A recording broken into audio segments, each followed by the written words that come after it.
시편 19편에 있는 말씀은 이 학자들이 뭐라고 얘기를 하느냐, 이거는 두 권의 책이다 이렇게 설명을 합니다. 두 권의 책이라는 이유는, 하나는 자연 만물을 통해서 하나님께서 우리에게 계시하신 하나의 책이고, 하나는 7절부터 1절부터 6절까지는 자연 만물 속에서 하나님이 인간들에게 보여주신 하나의 책이고, 7절에서 14절까지는 율법이 얼마나 우리 인생들에게 방향을 주고 우리 인생을 살아갈 수 있는 길잡이가 되는 최고의 책이 율법이다, 이렇게 그것을 노래하고 있습니다. 그래서 이 시는 다윗의 시인데요, 다윗이 저는 이 말씀을 이제 준비를 하면서 이렇게 가다 보니까, 와, 다윗 정말 대단한 사람이다 하는 생각을 참 많이 하게 됐습니다. 왜냐하면은 이 하나님의 말씀이 어떻다는 거를 성령님이 알게 해주지 않으면 정말 알 수 없는 그 세계를 다윗은 정말 하나님을 찬양하고 하나님을 높이고 우주 만물까지 얘기를 할 정도면 대단한 거죠. 그래서 이 자연 만물 속에서 하나님이 계시하시는 그 계시, 그것을 바라보면서 하나님을 찬양하고, 그리고 또한 율법을 주신 그 하나님의 놀라운 은혜에 대해서 찬양하고, 그래서 이 유대인들이 하나님을 이렇게 알아가는 것과 우리가 아는 거는 좀 많이 다르다, 저는 이런 생각을 정말 많이 하게 됐어요. 그래서 학자들도 알더라고요. 뭐를 아느냐 하면은, 율법을 왜 주셨는가, 율법을 통해서 하나님을 닮아가라고. 그 정도로 아는 분들인데도 그냥 율법을 몸으로 이렇게 지켜서 이렇게 구원을 얻고 하나님 뜻에 맞게 살려고 했다는 거. 닮아간다는 거는 우리의 내면의 성품을 얘기하는데, 어떻게 받아들였는지는 모르지만 그 율법의 정신은 알고 있더라고요.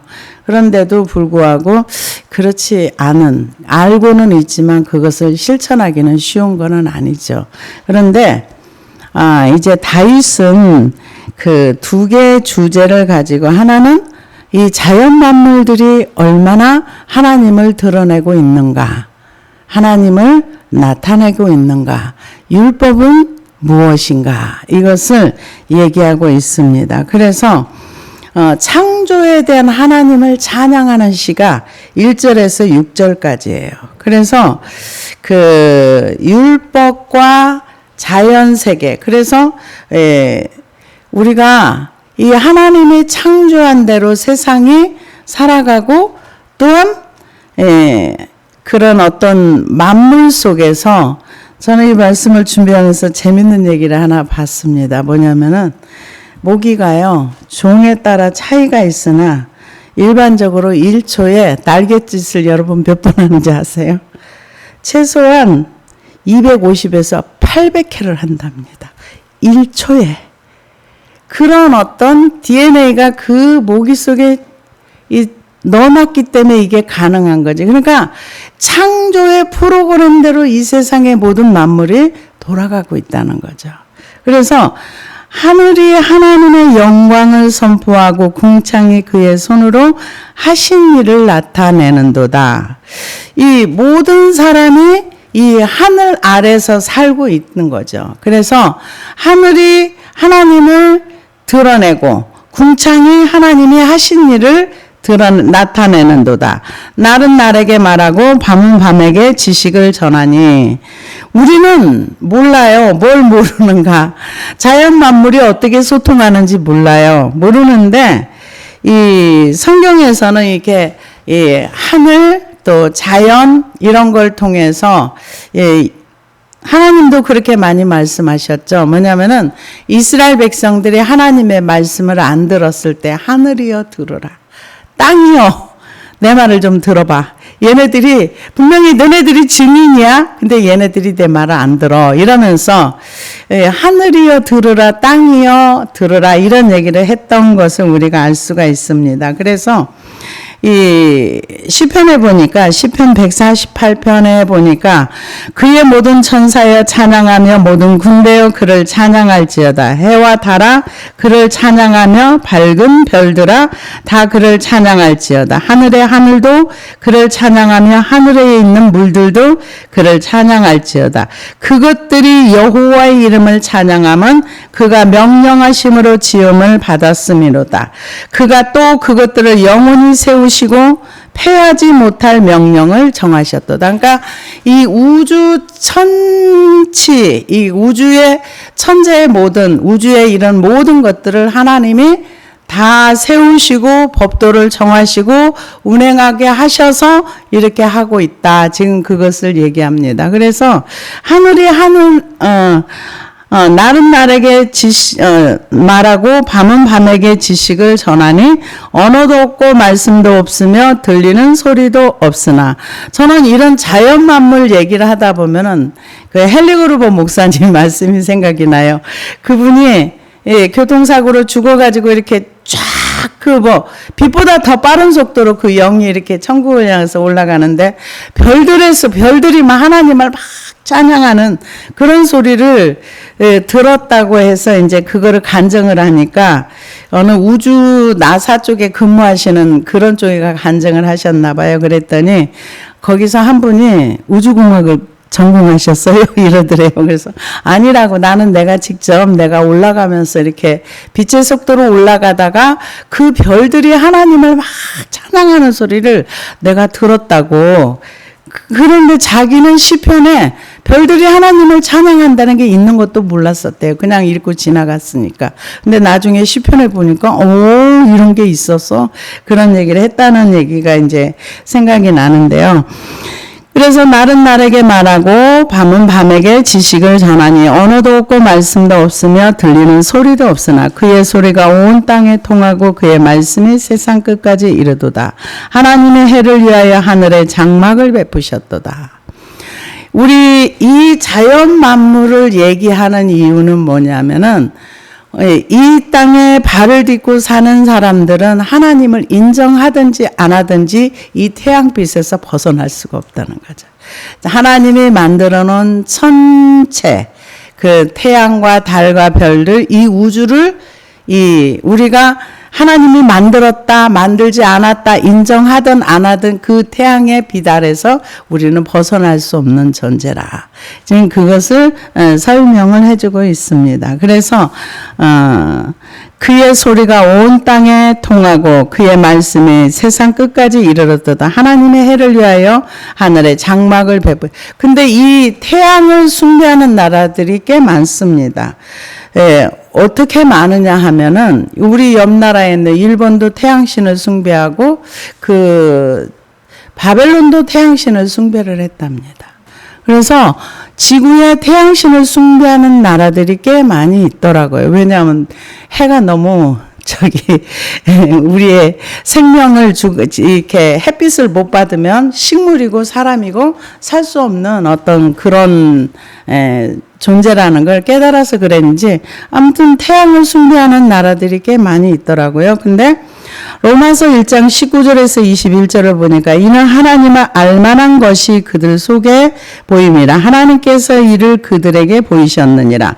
창세로부터 그의 보이지 아니하는 것들 곧 그의 영원하신 능력과 신성이 그가 만드신 만물에 분명히 보여 알려졌나니 그러므로 그들이 핑계하지 못할지니라. 하나님이 하나님을 알되 하나님을 영화롭게도 아니하며 감사하지도 아니하고 오히려 그 생각이 허망하여지며 미라는 마음이 어두워졌나니. 이렇게 해서 이 자연 만물을 통해서 신이 있다는 것은 알 수는 있지만 구원의 길은 모르는 거죠.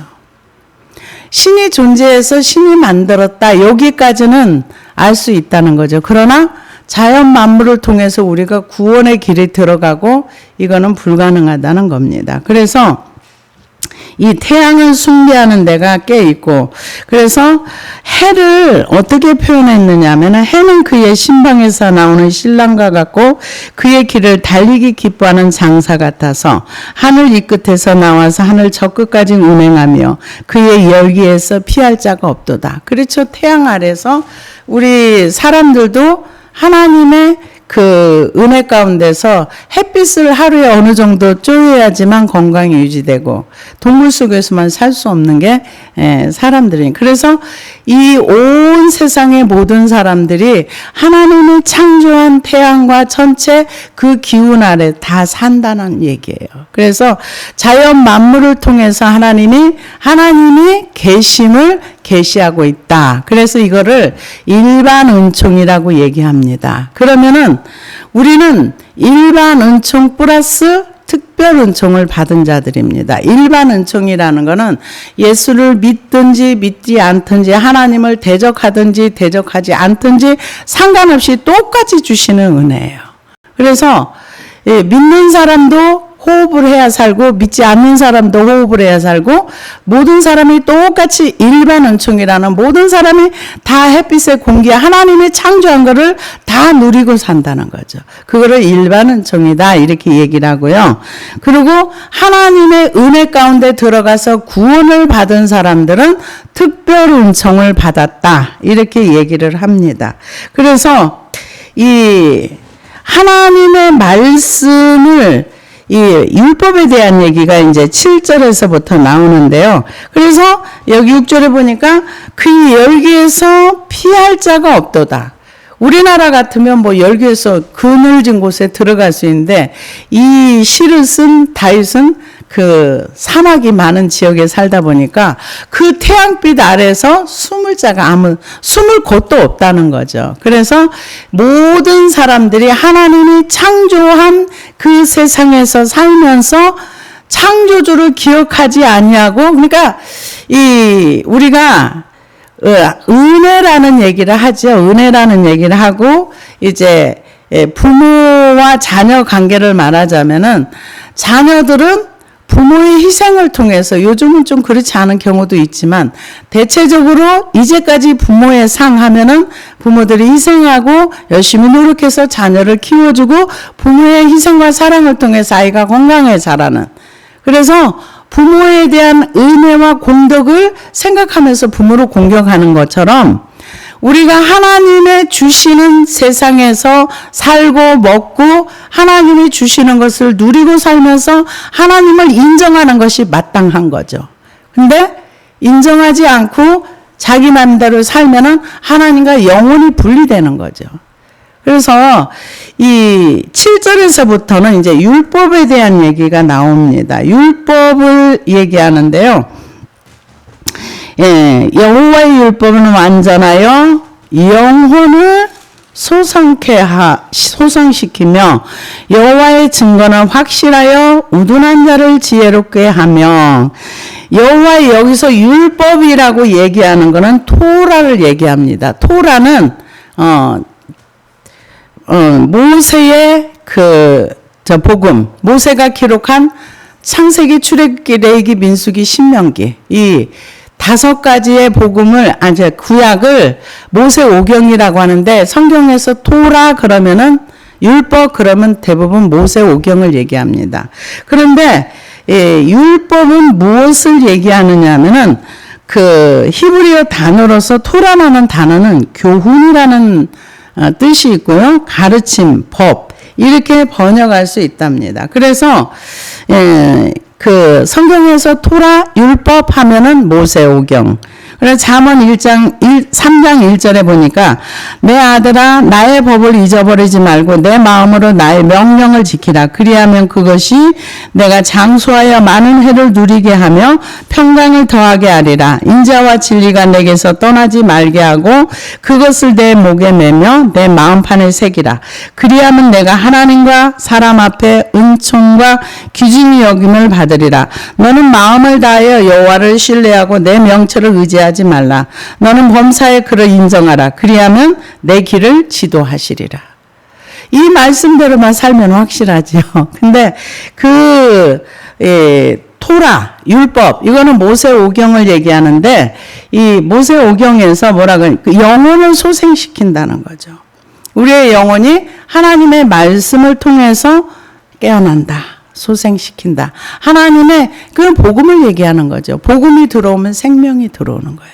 그래서 예수님의 생명이 우리 안에 들어오면은 우리가 생명책에 우리 이름이 기록이 되고 그 생명책에 이름이 기록된 사람은 우리의 육체의 생명이 끝나는 순간 생명책이 기록된 그것으로 가게 되는 거죠. 그래서 이 여호와의 소성시킴에 여호와의 증거는 확실하여 우둔한 자를 지혜롭게 하며 여기서 그 확실하고 지혜롭게 한다는 것은 우둔한 자에 해당하는 히브리어는 페티라는 단어를 쓰는데요. 그 무엇이든지 하나님의 말씀이란 믿는 사람. 그러니까 마음으로 받아들이는 사람. 아무리 하나님의 말씀이라 그래도 이 말씀을 안 받아들이는 경우도 많아요.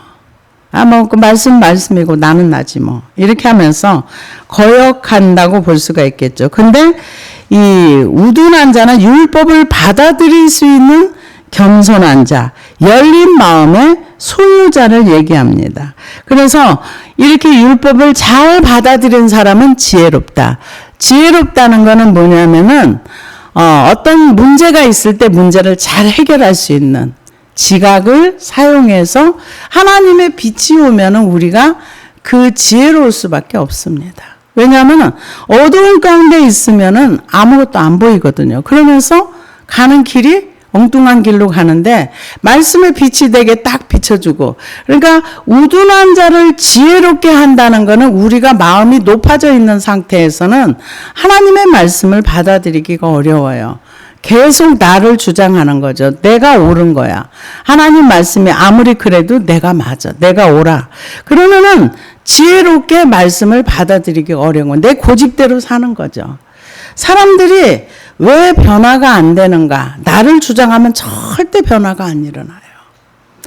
내 죄를 버리고 내 교만을 버릴 때 교만을 버린 만큼 내가 겸손해질 수 있는 거예요. 근데 나를 주장하면은 그냥 전혀 변화 안 일어나요. 그냥 예수 믿고 그냥 그 구원 하나 붙들고 있다가 죽을 수도 있어요. 누가 그랬어요? 출애굽한 백성들이요. 근데 그 긴 시간 동안 말씀을 순종하지 않으면 교만을 버리라 그러는데 버리지 않고 나는 내가 옳아 그렇게 주장하면 절대 변화 안 일어납니다. 그래서 이 우둔한 자가 지혜롭다는 것은 내가 말씀을 잘 받아들여서 말씀 앞에 겸손한 자를 그렇게 얘기합니다. 그래서 여호와의 교훈은 정직하다 이렇게 표현을 했는데요. 교훈은 하나님께서 하나님의 백성들에게 요구하시는 거예요. 의무와 책임을 말하는 거죠. 그래서 그 피쿠딤이라는 단어를 쓰는데요. 자기 백성들 하나님이 너희는 이렇게 살아 그랬을 때 이것을 받아들이고 의무와 책임을 하는 사람. 근데 구원받은 백성들에게 율법이 요구하는 게 있어요. 이웃의 십계명이 있잖아요. 이웃을 해하지 말고. 그런 말씀을 잘 받아들여서 순종을 하면 하나님 보시기에 예쁜 사람도 되고 덕도 끼칠 수 있어요. 그렇지만은 우리 현실 세계에서는 지금 구원받으면 그거 딱 하나만 붙들어요. 하나님을. 나머지는 순종할 생각을 아예 하질 않아요. 내 이웃을 내 몸처럼 사랑하라 아예 생각도 안 해요. 그러니까 말씀을 순종하려고 이 여기에서 교훈이라는 거는 하나님이 내 이웃을 내 몸처럼 사랑해. 네. 안 되면은 기도하고 나를 깨트리고 사랑하려고 말씀을 순종하려고 할 때 그 교훈을 받아들이는 거죠. 근데 하나님이 요구해도 그건 나와 뭔 상관이야. 제가 먼저 나한테 해야지. 받으려고만 할 때는 이거는 교훈을 얘기하는 거는 하나님이 하나님의 백성들에게 요구하는 것을 얘기합니다. 그래서 정직하여 마음을 기쁘게 하고 여기에서 정직하다는 말은 야사르라는 단어를 쓰는데 옳고 바른 것을 얘기합니다. 이 하나님의 성품이 올바르고 고든 성품이십니다. 그래서 하나님의 교훈을 받아들이면 우리가 정직하고 마음이 기쁘게 된다는 거죠. 여호와의 계명은 순결하여 눈을 밝게 하도다. 그 눈을 순결하여 이 단어는 깨끗하다는 거죠. 그래서 하나님의 말씀을 따라가면서 하나님을 인정하고 그 말씀대로 살면 삶이 깨끗해진다. 그걸 얘기합니다. 그래서 잠언 6장 20절에서 23절을 보니까 내 아들아 내 아비의 명령을 지키며 내 어미의 법을 떠나지 말고 그것을 항상 내 마음에 새기며 내 목에 매라. 그것이 내가 다닐 때에 너를 인도하며 내가 잘 때에 너를 보호하며 내가 깰 때에 너와 더불어 말하리니 대저 명령은 등불이요 법은 빛이요 훈계의 책망은 곧 생명의 길이라. 명령이 뭐냐면 등불이라는 거예요. 하나님의 말씀의 명령이 등불이고 훈계의 책망은 생명의 길이라는 거예요. 근데 하나님에 대해서 아예 관심도 없고 순종할 마음 자체가 아예 없으니까 뭐 계명이 있든지 말든지 나는 나대로 살아 난 구원받았어 언제 죽어도 천국 가 이러면서 자기 마음대로 사는 게 굉장히 많습니다. 그런데 성경은 율법은 이런 거야. 율법에서 요구하는 건 이런 거야. 이것이 우리를 살리는 거야. 지금 그렇게 얘기합니다.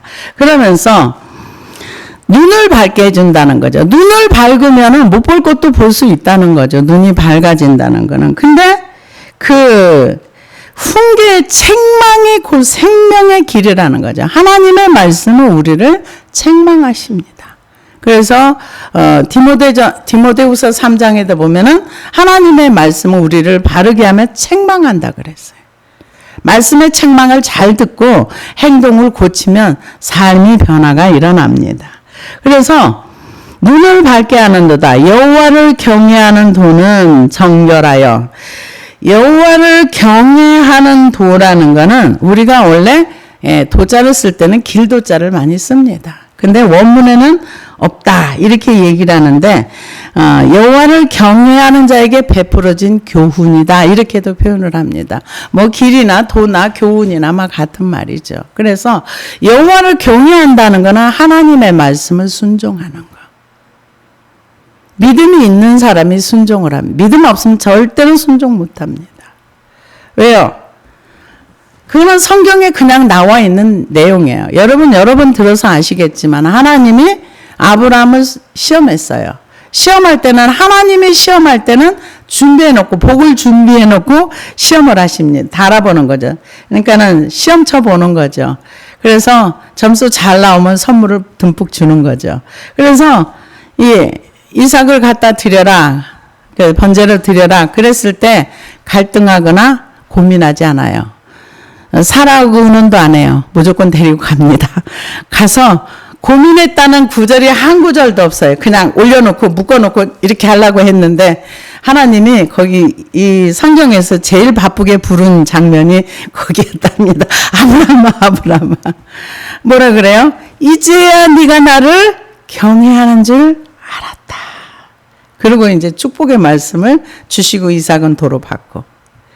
그래서 여호와의 교훈은 여호와를 경외하는 도는 정결하여 영원까지 이르고 하나님 앞에 순종한 사람이 영원까지 간다는 거예요. 지금까지도 아브라함이잖아요. 아브라함의 후손의 축복이잖아요. 그래서 이 여호와를 경외하는 도는 정결하여 영원까지 이르고 이 지상에서 믿음의 순종을 하고 끝나는 것이 아니라 영원까지 하늘의 세계까지 간다는 거죠. 왜? 우리는 살아봤자 100년 그 이상 못 삽니다. 근데 앞으로는 100년이 아니라 영원히 살 수 있는 그런 시대가 우리에게 온다는 말이 있더라고요. 왜? 기계와 사람이 결합을 해가지고 그렇게 간다. 이런 얘기들이 지금 많이 나옵니다. 그래서 신명기 17장에 보니까 평생에 자기 옆에 두고 읽어 그의 하나님 여호와 경외하기를 배우며 경외하는 건 배우라 그랬어요. 경외하기를 배우며 이 율법의 모든 말과 이 규례를 지켜 행할 것이라. 그렇게 율법을 지키다 보면은 그 다음 구절이 뭐라고 나왔냐면은 그리하면 그의 마음이 그의 형제 위에 교만하지 아니하고 이 명령에서 떠나 자로나 우로나 치우치지 아니하리니 이스라엘 중에서 그와 그의 자손이 왕위에 있는 날이 장구하리라. 이 하나님의 말씀을 믿음으로 따라가고 순종하다 보면 형제 위에 교만하지 않는다는 거예요. 우리는 모든 사람이 다 교만하거든요. 그래서 다 우월의식 속에 살고 있는 경우가 많아요. 근데 하나님을 경외하면 그런 것이 없어진다. 이렇게 성경은 얘기하고 있습니다. 그래서 영원까지 이른다. 그래서 이 요한일서 2장 17절에도 보니까 이 세상도 그 정욕도 지나가되 오직 하나님의 뜻을 행하는 자는 영원히 거하느니라. 이 세상은 지나가지만 하나님을 순종하고 경외하면 영원까지 간다는 거죠. 그래서 우리가 하나님의 말씀을 그렇게 영혼까지 이루고 여호와의 법도 진실하여 다 의로우니. 왜요? 왜 여호와의 법이 의로운가? 하나님이 의로우신 분이기 때문에 그분이 하시는 말씀은 다 옳다는 거예요. 여러분, 하나님에 대한 이런 신뢰가 있어야 돼요. 내가 아무리 옳다 그래도 하나님의 말씀이 이건 아니야 그러면 네, 아닙니다. 하나님 말씀이 이거는 맞아 그러면 네, 맞습니다. 그 말씀에 순종하는 태도와 자세가 기본으로 돼 있어야 돼요. 내가 아무리 옳아도 하나님의 말씀에서 너 이건 아니야 그러면 네, 아닙니다. 이런 마음의 자세가 있어야 하나님한테 시비를 안 걸어요. 그건 아니잖아요. 이런 얘기 안 해요. 그래서 다 의로우니. 왜? 의로우신 분이 말씀하셨으니까 그분이 하시는 율법도 계명도 다 의롭다. 다윗이 대단한 거죠. 그래서 왜요? 하나님이 의로우신 분이기 때문에 하나님은 거짓이 없고 변덕이 없고 항상 옳으시기 때문에 그분이 하시는 율법도 다 옳고 다 바르다는 거죠. 이것을 인정해야 된다는 거죠. 곧 많은 순금보다 더 사모할 것이며 꿀과 송이꿀보다 더 달도다. 이건 뭐냐면은 여러분, 하나님의 말씀이 있고 여기 금덩어리가 있다면은 다윗은 금보다 말씀을 선택하겠다는 거예요. 이게 가능합니까? 모든 사람은 다 순금을 좋아해요. 금을 좋아하지 누가 하나님의 말씀을 더 사모하고 이것을 1순위에 두겠습니까? 근데 다윗은 그랬다는 거죠. 곧 많은 순금보다 더 사모할 것이 하나님의 말씀이라는 거예요. 이분이 이 다윗이 얼마나 하나님의 말씀을 인정하고 옳다 그러고 따라가고 그러다 보니까 시작부터 하나님의 주권을 인정한 거예요. 하나님이 세우신 사울, 나한테는 원수지만 왜 나를 죽이려고 하니까 원수지만 하나님이 세우셨기 때문에 하나님이 죽이든지 살리든지 전쟁터가 나고 죽든지 그건 하나님이 하실 일이야. 하나님의 주권을 시작부터 인정한 이런 사람 많지 않아요. 저는 하나님의 주권을 배우는데 많은 시간이 걸렸어요. 하나님의 주권과 통치를 인정하는데 정말 저는 많은 시간이 걸렸어요. 근데 다윗은 시작부터 하나님의 주권과 통치를 딱 인정하고 들어가잖아요. 그래도 긴 시간이 걸렸어요. 그래서 이 송이꿀이라는 건 뭐냐면은 우리는 그냥 이렇게 그 토종꿀이나 이런 거를 보는데 여기에서 송이꿀이라는 거는 이스라엘 그쪽에 가면은 광야도 많고 이렇게 이런 데가 있어가지고 이제 꿀들이 그냥 꿀통이 이렇게 있대요. 자연적인 꿀통이. 그러면은 꿀통이 벌들이 이렇게 꿀통을 만들어 놨는데 사람이 이제 가가지고 이렇게 꿀통을 딱 건드리면은 꿀통에서 흐르는 송이꿀이래요. 최고의 맛이랍니다. 근데 지금 하나님의 말씀이 그 금보다도 꿀보다도 더 좋다는 거예요. 더 달다는 거예요. 여기까지 가긴 참 어려워요. 저도 아직 송이꿀보다 더 달 정도로 하나님의 말씀이 아직은 전 여기까지는 못 갔습니다. 근데 다윗은 더 달다 그랬어요. 하나님의 말씀을 순금보다 더 사모할 것이며 꿀과 송이꿀보다 더 달도다. 얼마나 이 말씀이 좋으면, 이렇게 얘기를 했습니다. 이 상징적인 표현이지만 그만큼 하나님이 좋다는 얘기예요. 즐겁고 달다는 건 기쁨이잖아요. 우리가 단 거 먹으면 회복도 되잖아요. 근데 이 다윗은 금덩어리보다 세상에서 가장 맛있다는 그 꿀통에서 금방 떨어지는 흐르는 꿀보다 하나님의 말씀이 훨씬 더 좋다. 더 달다. 그렇게 표현을 합니다. 그러면서 또 주의 종이 이것으로 경고를 받고 이것을 지킴으로 상이 크니이다. 경고라는 건 하나님의 말씀을 통해서 경고를 받는다는 거죠. 그래서 하나님의 말씀을 통해서 경고를 받고 이것을 지킴으로 상이 크니이다. 말씀을 순종함으로 하나님이 상이 있다는 것을 아는 거죠. 그러면서 자기 허물을 능히 깨달을 자 누구리요? 나를 숨은 허물에서 벗어나게 하소서. 이게 대단한 거예요. 저도 나를 잘 몰라요. 내 죄를 잘 몰라요.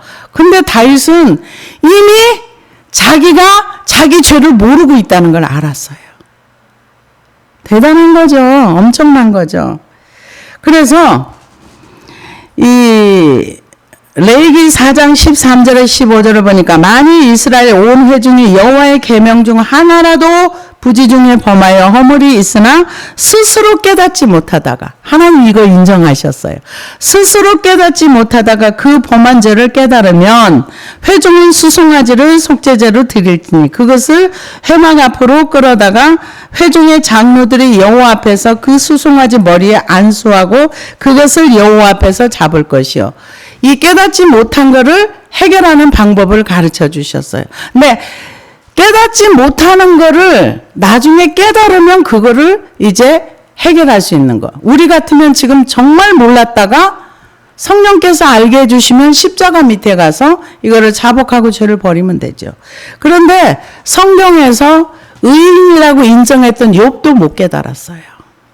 욥기 6장 23절에 보니까 내가 언제 말하기를 원수의 손에서 나를 구원하라 하더냐, 폭군의 손에서 나를 구원하라 하더냐, 내게 가르쳐서 나의 허물된 것을 깨닫게 하라. 내가 잠잠하리라.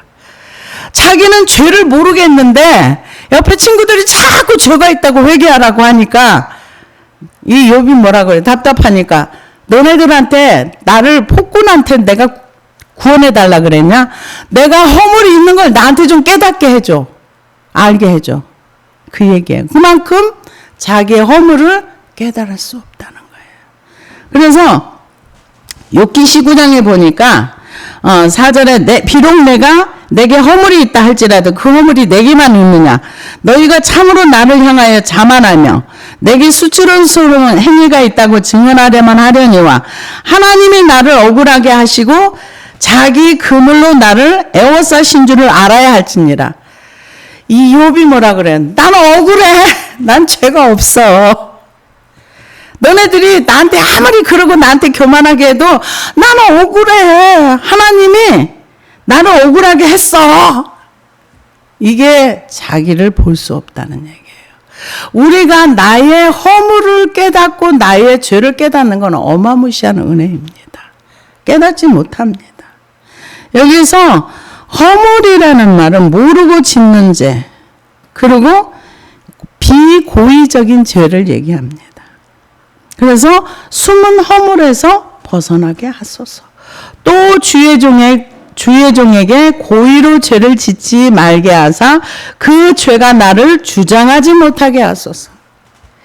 이 고의로 짓는 죄, 고범죄라고 얘기하지요. 히브리에서는 제딤이라는 단어를 쓰는데요. 끈타, 완고하게 또는 건방지게 행동하다, 고범죄, 교만하다, 이런 것을 얘기하고 있습니다. 근데 이 죄가 나를 주장하지 못하게 해달라는 거는 이 죄에 대해 정확하게 알았던 거예요. 근데 죄의 종이라는 얘기를 누가 했는가? 이 지금 다윗의 말과 예수님의 말씀 비슷해요. 예수님 뭐라 그랬으니 그들이 대답하되 우리가 아브라함의 자손이라 남이 종이 된 적이 없거늘 어찌하여 우리가 자유롭게 되리라 하느냐. 예수께서 대답하시되 진실로 진실로 너희에게 이르노니 죄를 범하는 자마다 죄의 종이라. 진리를 알지니 진리가 너희를 자유케 하리라. 그러니까 이 율법 학자들 잘 아는 사람도 죄의 종이 뭔지를 몰랐어요. 그런데 다윗은 그걸 알았어요. 그래서 고의로 죄를 짓지 말게 하사 그 죄가 나를 주장하지 못하게 하소서. 그리하면 내가 정직하여 큰 죄가에서 벗어나겠나이다. 대단한 하나님의 은혜라고 봐야 되겠죠. 여기서 죄과 큰 죄가에서 벗어나겠나이다 이렇게 얘기를 했는데요. 이거는 거역하다는 의미입니다.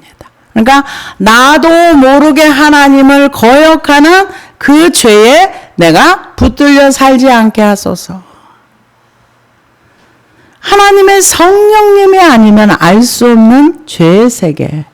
그래서 성령이 우리 안에 오셔서 죄에 대하여 의에 대하여 심판에 대해서 알려주셔야 우리가 하는 거예요.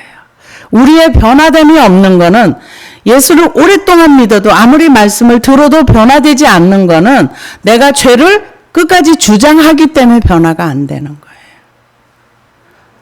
거예요. 내 안에 있는 죄를 버릴 때 변화가 오고 아까 찬송에도 나왔지만 평화는 하늘 위로부터 내려오는 평화입니다. 그 죄를 버리고 나면 평화가 찾아옵니다. 이 은혜가 어마무시한 은혜를 받은 거죠. 이 바리새인들 그렇게 구별되고 하나님의 말씀을 그렇게 따라 살겠다고 하는 사람들도 죄를 정말 몰랐던 거예요. 그러니까 진리를 알지. 진리가 너희를 자유롭게 하라. 우리가 아브라함의 자손이야. 그런데 왜 우리 보고 자유롭게 되라고 하느냐? 우린 남의 종이 된 적이 없어. 그러니까 예수님이 그 말씀을 하셨던 것을 볼 수. 정말 성령님이 우리 안에 오셔서 우리를 깨우쳐 주시고, 근데 성령님은 인격자시라 우리가 구하고 구하지 않는데 말하지 않으세요. 우리가 도와주세요. 성령님 가르쳐 주세요. 그래서 성령이 스승 되셔서 진리를 가르쳐 줄 때만 우리는 알 수 있습니다. 그래서 하늘의 세계는 무릎으로 가는 거예요. 하나님 알려주세요. 도와주세요. 그러면서 겸손을 배우는 거죠. 교만을 버려야 겸손이 뭔지 알아요. 그래서 큰 죄가에서 벗어나겠나이다. 나의 반석이시오 나의 구속자이신 여호와여 내 입의 말과 나의 마음의 묵상이 주님 앞에 연락되기를 원하나이다. 하나님 앞에 그 송이꿀보다도 더 단 그 말씀을 묵상하고 하나님 옳습니다. 누가 옛날에 저희 신학교 다닐 때 같은 동기 전도사님이 저보고 그랬어요. 우리 하나님한테 아부 좀 합시다. 근데 다윗처럼 우리가 아부 좀 하고 하나님을 좀 높여드립시다. 근데요, 이 마음의 중심에서 우러나오는 하나님에 대한 찬양과 감사지 입술로 아부한다고 하나님이 우리 말에 썩습니까? 아니잖아요. 근데 이제 그렇게 얘기하는 걸 들어봤는데 다윗은 나의 반석이시오 나의 구속자이신 여호와여 내 입의 말과 마음의 묵상이 주님 앞에 연락되기를 원하나이다. 이 말 할 만하지요. 왜? 돈보다도 이 세상에 자식보다 돈이 더 좋은 사람도 많아요. 명예보다 돈이 더 좋은 사람이 많아요. 내 목숨보다 돈이 더 좋은 사람 많아요. 근데 다윗은 돈보다 하나님의 말씀, 꿀보다 하나님의 말씀. 이것이 정말 내가 또 사모하는 그 중심이 하나님 앞에 올려지기를 바랍니다. 저 하나님 이렇게 사랑해요. 하나님 이만큼 제가 갈망합니다. 이 마음의 묵상이 하나님 앞에 올려지기를 원하는. 그래서 정말 하나님이 다윗을 사랑할 만해요. 그래서 우리가 1절에서 6절까지는 이 자연 계시를 통해서 사람들에게 하나님이 계신다 이거를 알려주셨지만은 자연 계시를 통해서 우리가 구원의 길은 못 찾습니다. 뭘 통해서? 하나님의 말씀을 통해서 우리의 전하는 미련한 전도를 통해서 복음이 사람들에게 생명이 들어가는 그런 역사가 일어나고 이 다윗과 같은 경우는 7절에서부터는 하나님의 말씀이 얼마나 위대한가 미련한 사람도 지혜롭게 하고 여호와의 도는 정직하 하나님 말씀은 다 옳습니다.